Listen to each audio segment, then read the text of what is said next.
Another method of making a finger joint would be if I click on my plane and I can make another plane above this plane to cut through. So if I click on reference geometry, a plane,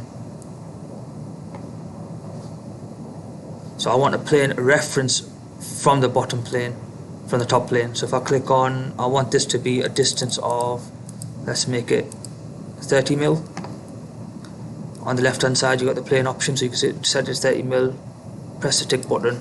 This time I want to draw on this top plane and I want to cut out the finger joint. So if I click on plane number 1, top view, and ensure that I've clicked on the right plane, click on sketch, and I'm going to sketch a rectangle.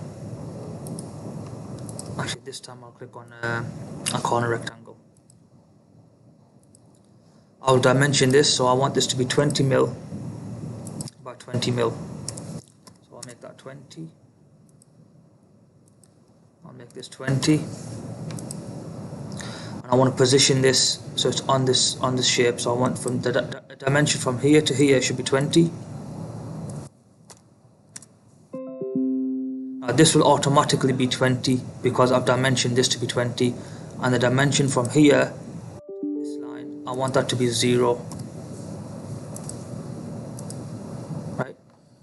Now I can, as you can see, the rectangle or the square, sorry, is actually on plane number 1. It's not actually on the top plane.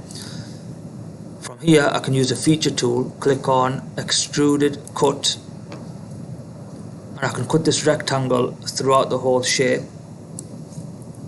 Click on the tick. And that's another method of drawing a finger joint. Alternatively, if I wanted to, if I click on left hand side, click on edit feature, I can have this cut halfway through or part way through. So that's one part of the finger joint. The next thing is you need to save this as finger joint, file, save as, and I'll save this as finger joint 1 and click save.